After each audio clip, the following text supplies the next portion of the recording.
Okay, guys, this is Mr. Cannon again, and in this unit we're going to be looking at the social tensions of primarily the 1920s. The 1920s are a decade of change, and we're going to be looking at several things that happened during that decade. But we need to start with the end of World War One, and we talked about that in the last unit, that the Treaty of Versailles punished Germany in a major way through the Treaty of Versailles. One of the big things we wanted to do was to create this League of Nations, but we end up not even joining it because our U.S. Senate did not approve of the treaty. And in the end, Germany is going to suffer so greatly that the United States is actually going to try to help them pay for some of the war reparations that they are required to pay. And we do this through a program called the Dawes and Young plans. It was basically a loan program that we could give to Germany to try to help them pay off some of that debt. It did not help them in a major way because eventually we're going to get into the Great Depression, and there's not going to be a lot of help for them. But we did attempt to do that through a loan program. So let's move forward and look at the era known as the Roaring Twenties. So let's start by talking about the economic boom that we're going to see during the 1920s. Now, when we talk about the Roaring Twenties, we generally think of it as a time of wealth and when people were doing really well financially. And in truth, there was some of that. There were people who got really wealthy during the 1920s, and it was a successful time for some industries in America. But for most people in America, that was not going to be the case. Most people in America are not going to experience the economic boom that wealthy Americans are going to experience. So when we think about even a book like The Great Gatsby that portrays the Roaring Twenties as a time when you had, these wealthy people and going to these fancy parties, certainly there was an aspect to the 1920s that were like that. But for the majority of Americans, it wasn't like that at all. And especially for farmers. Farmers are going to start experiencing a major depression well before the stock market crash. And in fact, farmers, the price of goods, the price of crops goes so low because of overproduction that farmers are in a desperate situation during the 1920s. Workers in cities, so factory workers are not going to really be a part of the Roaring Twenties, and that they're going to make a lot of money. In fact, they're going to be underpaid and overworked. And there became a huge gap between the haves and the have-nots during this period. So you had some people that had a lot. You had wealthy Americans, but you had a huge gap between those wealthy Americans and the poor, the majority of Americans who were poor. In other words, there wasn't a huge middle class in America. There just wasn't that there. There were really wealthy Americans, and then the majority of Americans were relatively poor. Now you can see how our gross national product, GNP, that's a measure of the entire economy of the United States. You can see how it did go up in the 1920s. Look at how high it got from 1921 to 1923. You can see a huge spike there between 21 and 23. And then it goes even further up in 1926, and it only comes down in 1929 and 1930 with the stock market crash, of course. But GNP is not the full measure of the economy. I don't want you to think that, man, the 1920s were a time of prosperity for all, because they were not. Right? One of the biggest aspects of the Roaring Twenties was this a push to modern society. So when we think of modern society and luxury items and connecting ourselves to other people around the world, that actually began in the 1920s. Now, obviously, it's going to just change tremendously even in the last 20 years. But when we start to think about what a normal house looks like today, with luxury items, with things like refrigerators and radios and electricity, that modern society is going to start taking shape in the 1920s. It's not going to be for everyone. but it is going to be for some Americans. And some of those luxury items are going to be like things that are produced through mass production. That's why they become affordable, because when you can mass produce something, you can make it cheaper. So you can make it where people can buy it. Now, one of the things that transformed society during this period is the radio. And the radio transformed society because for the first time in history, people can connect to what's going on around the world instantaneously. So, for instance, if I'm living in Lexington, South Carolina, and I am, before the 1920s, before the radio, if something happened in New York City and I live in Lexington, I wouldn't find out about it until the next day or 2 days, or it could even be longer when I read about it in the newspaper or wherever I read about it. But with the radio, now through news channels like NBC and CBS, those were radio channels, they're TV channels today. But through those radio channels, I could find out instantly that something was happening in New York City. And in fact, one of the funny things that's going to happen as a result of the radio is a guy named Orson Welles is going to create a radio program based on H.G. Wells' book about Martians coming and invading Earth. It's called War of the Worlds. The book is, and Orson Welles, was a entertainer, and so he created this radio program, and it went out all over the country. But some people missed the very first part where it talked about that this was an act, that this was a play that they were reading, a live action play. And so some people actually panicked. There was actually panic in America over this. And so it just showed the power of the radio, that people could connect to information for the first time. And it's also going to change things like sports. For the first time, you can listen to a baseball game that's happening hundreds of miles away. So, like, my dad grew up a Boston Red Sox fan, but he lived in South Carolina. How did that happen? Well, because on the radio, he was able to listen to Boston Red Sox baseball games. And that started in the 1920s. And that's why people like Babe Ruth becomes really one of the first well-known athletes in U.S. history, because the radio made him famous as people listened to him jack home runs. Jazz is going to become popular through the radio as people are going to listen to that. There are also programs. Programs like we watch on TV today, they had radio programs back then where kids would gather around and listen to programs like The Lone Ranger. So the radio transformed society in a huge way. Obviously, refrigerators are going to transform society. For the first time in history, you can store food in your home. You can keep it cold so that it will last for a while. You don't have to have everything fresh. And for meat, that's going to be a big deal, because before this, if you had meat, you either had to buy it fresh or you had to buy it where it was smoked or pickled or dried out like jerky so that it could last. But now with refrigeration, you can actually buy stuff and store it in your house. And that's going to mean that supermarkets are going to start popping up, grocery stores, where people actually go to a store, buy food, and store it in their homes. Washing machines. Some people are going to get washing machines, and that's going to change society. Irons, electric irons, and vacuum cleaners. So now people can put carpet in their homes because they can clean it with a vacuum cleaner.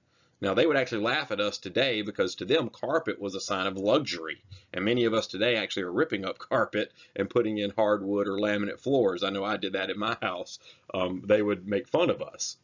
But many still could not afford these items. So while some were able to get these items, many could not afford them. And the way the people who were buying these items, the way they did buy them was through the installment plan.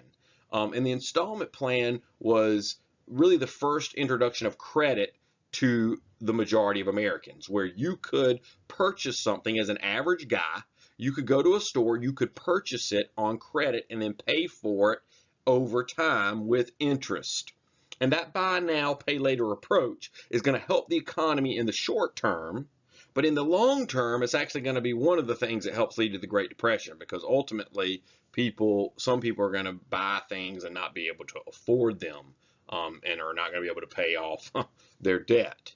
And so it actually ends up being a bad thing. But these are some of the ways that society was really starting to take shape and look more like the society does today. All right, let's talk about Henry Ford and the Model T. Certainly the car is going to be one of the big improvements during the 1920s. And you're going to see more and more cars becoming affordable for people because of Henry Ford and his Model T. Now, Henry Ford did not invent the car, and Henry Ford did not invent mass production, but he did take the assembly line and mass production and use it to produce cars that were affordable for many Americans. Now, most Americans are not going to buy a car during this period, but many are. And because of that, it's going to change the way a lot of Americans work, live, and spend their leisure time. You know, you're going to have Americans now who maybe work in an area, but they don't have to live right where they work because now they can drive to work. So that's where suburbs start to pop up. You know, I live in Lexington. Lexington is a suburb of Columbia. Lexington only exists because Columbia existed. Well, before the car, you couldn't live in Lexington and work in Columbia. But of course, with the car, you can. And so we began seeing people live areas further away from where they worked. Leisure time, people are going to start traveling more. For the first time in history, people that own a car can go from one city to another and actually visit places. So it's going to change the way people spend their time. So the car is going to be a big deal. Now, rural Americans are not going, the majority of them are not going to be able to own a car, but for those who did own a car and for those who knew someone that owned a car, it's going to change their isolation. If you lived in rural America prior to the 1920s, you felt isolated from the rest of the world. You were sort of doing your thing and you didn't really know what was going on in the rest of the world. You didn't experience the rest of the world except through maybe a newspaper that you would get, and sometimes that news could be days old. Well, the car is going to make rural Americans feel not as isolated, as now people are going to travel through rural areas that live in cities, and people from rural areas can now travel to different places. So you can travel from 15, 20 miles in a day, whereas before you might not go 20 miles from your house in your entire life. I know that's crazy for us to think about, but the way most people lived before the car and before the train in the 1800s, people didn't travel more than 20 miles from their house. Well, now the train, and then especially the car are going to change that. Now people are going to be able to travel much further.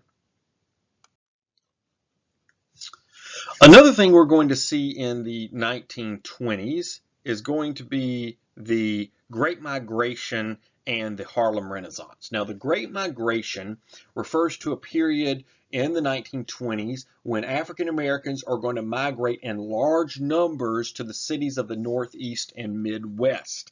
Now, it wasn't like this is the first time African Americans are going to leave the South. After the Civil War, you had some African Americans leave the South and go to the cities of the North. But the majority of African Americans stayed on the farms and the plantations in the South. Over time, more and more African Americans are going to move to the cities of the North looking for work and trying to get out of the Jim Crow South. But it wasn't until the 1920s when we're going to see a large number of African Americans leaving the southern states and moving to the Northeast and the Midwest.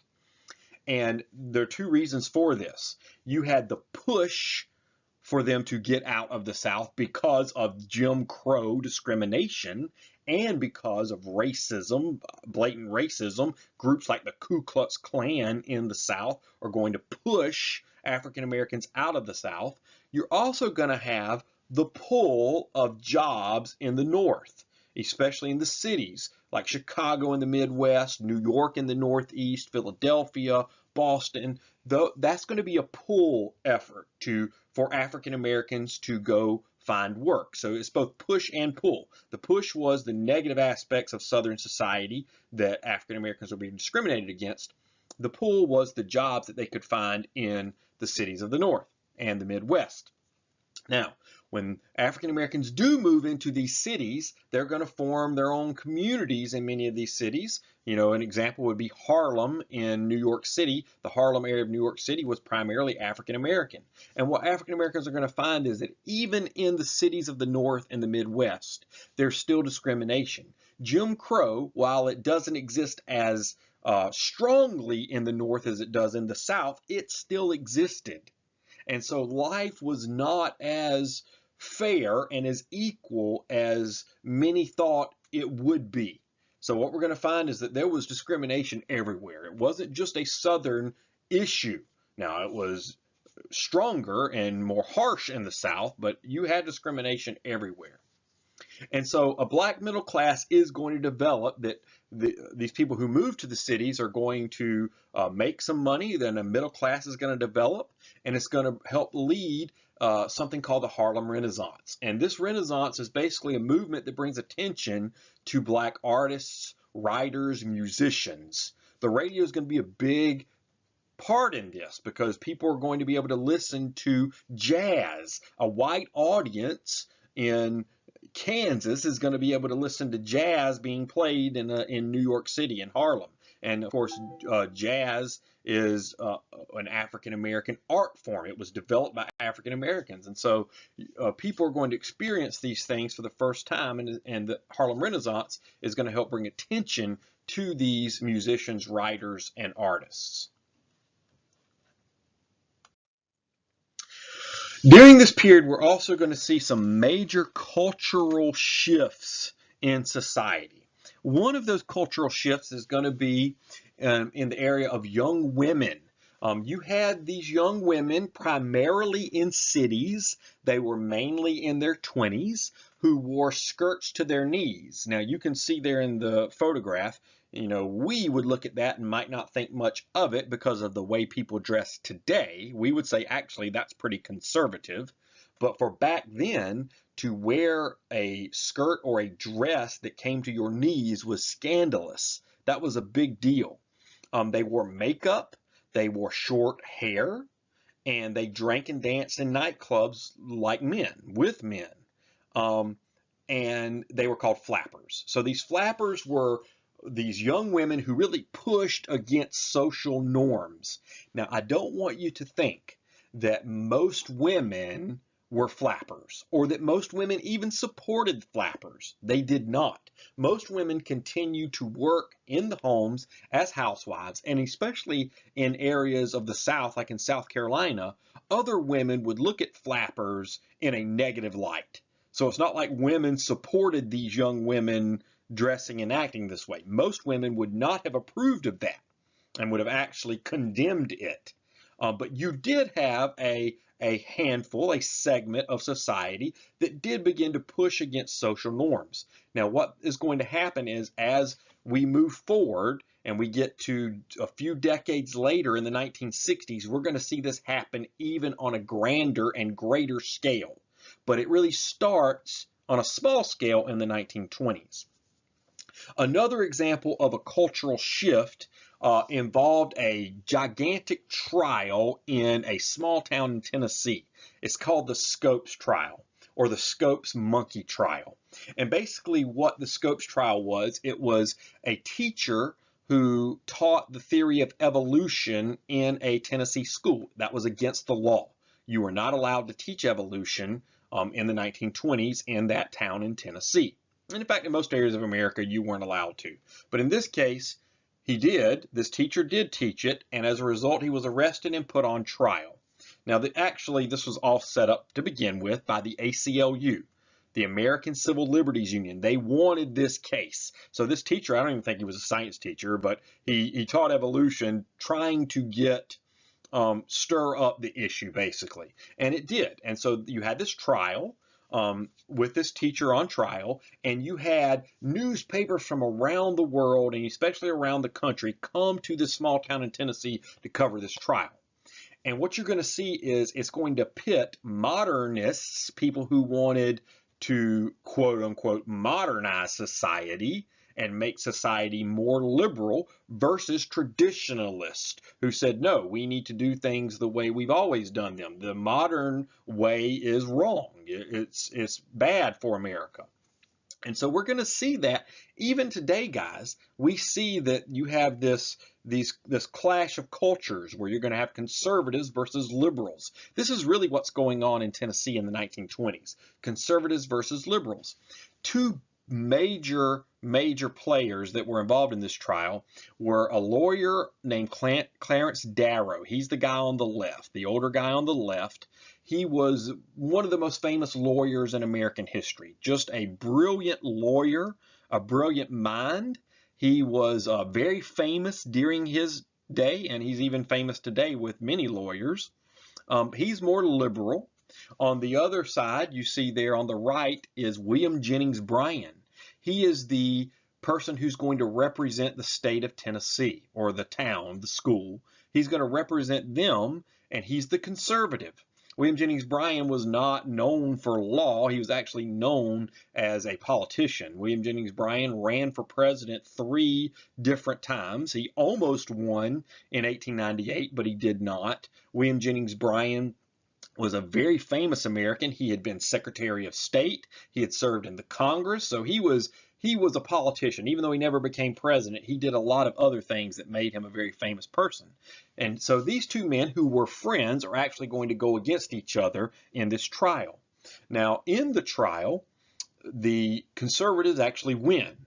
The teacher was found guilty and forced to pay a fine. It wasn't even that big of a deal. He paid a fine. But the trial, the way newspapers wrote about the trial, tried to portray William Jennings Bryan and the conservatives as these backwoods hicks. And so what we're going to see is a lot of people in the cities of America look down on the town in Tennessee for putting this teacher on trial. So really we're going to see, the two sides start to develop here, the two sides that we still have today, conservatives and liberals fighting each other over the culture.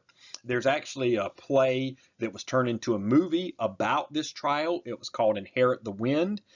Inherit the Wind is actually propaganda. It's not fully accurate for what happened in the movie.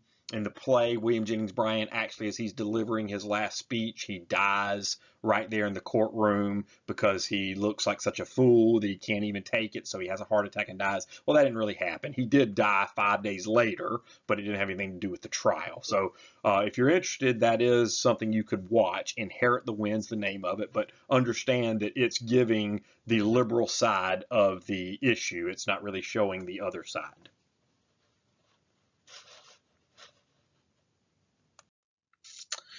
Okay, a very negative aspect about this period is xenophobia and racism that's going to develop during the 1920s.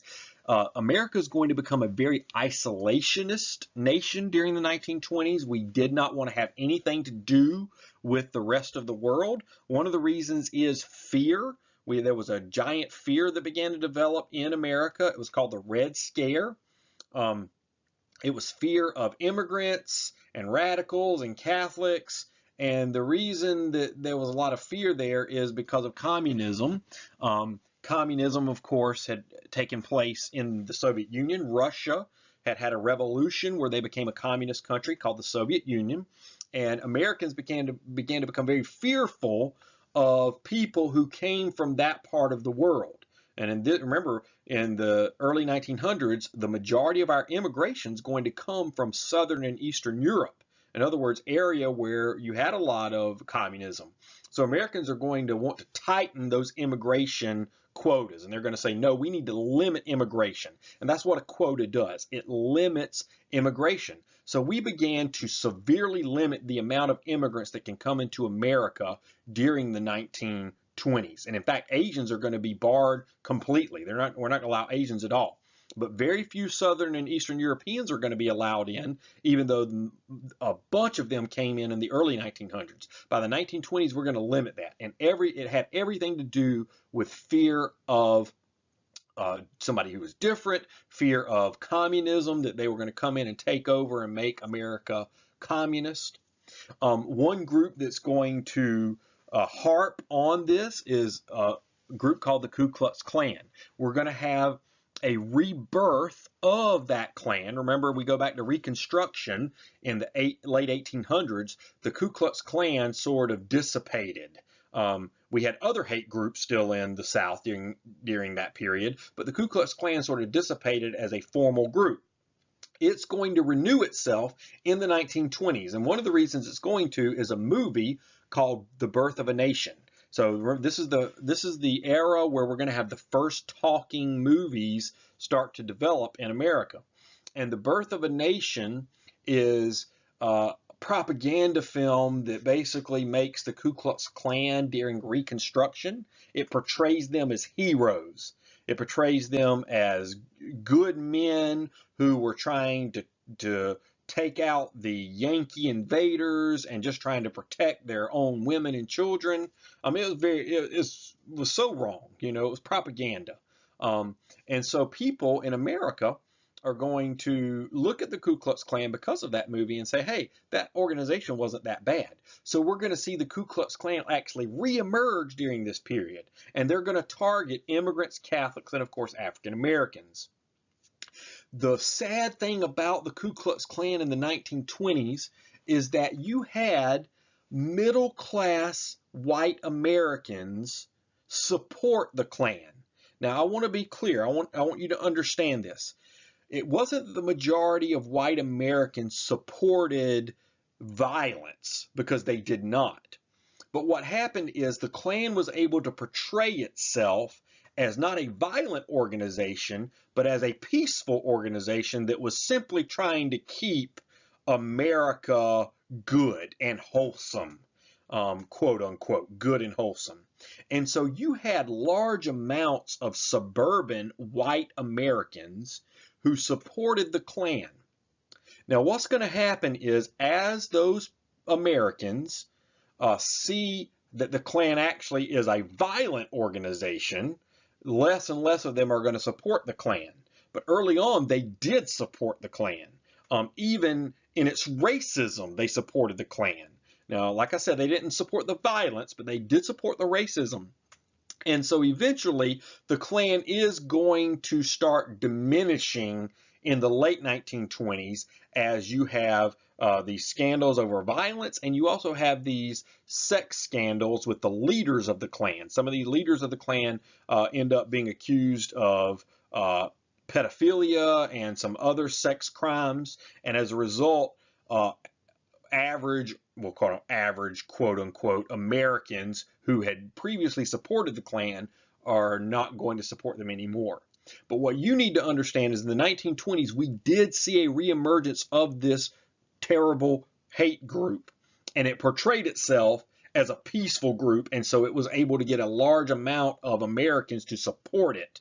And so you need to understand that. And it was a very sad time in American history.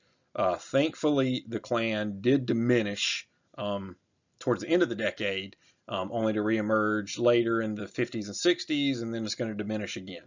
Some say there's a reemergence of those groups today, which we're going to have to certainly watch out for and make sure that we diminish them and take them out and don't let them rise to power again.